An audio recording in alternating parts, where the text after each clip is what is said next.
స్టోరీలోకి వెళ్లే ముందు మా ఛానల్ని సబ్స్క్రైబ్ చేయండి. ఏపీలో ఈసారి జరిగిన సార్వత్రిక ఎన్నికల పోలింగ్ తర్వాత ప్రధాన రాజకీయ పార్టీల గెలుపు అవకాశాలపై జోరుగా చర్చ జరుగుతోంది. మరోవైపు ఈసారి గెలిచే పార్టీలపై భారీగా బెట్టింగ్లు కూడా జరుగుతున్నాయి. జూన్ 4న జరిగే కౌంటింగ్ లో ఏ పార్టీ గెలుస్తుందన్న దానిపై ఇప్పటికే ఎగ్జిట్ పోల్స్ కూడా సాగుతున్నాయి.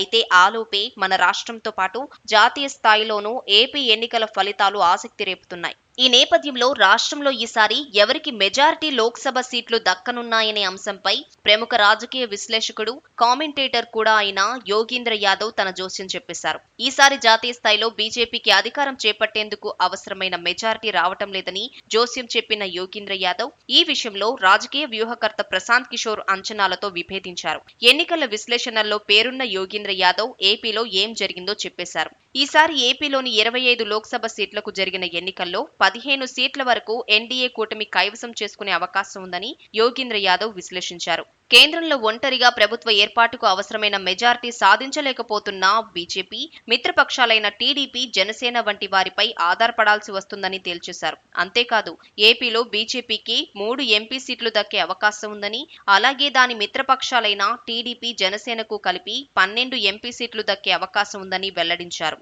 దీంతో యోగీంద్ర యాదవ్ జోస్యంపై చర్చ జరుగుతోంది.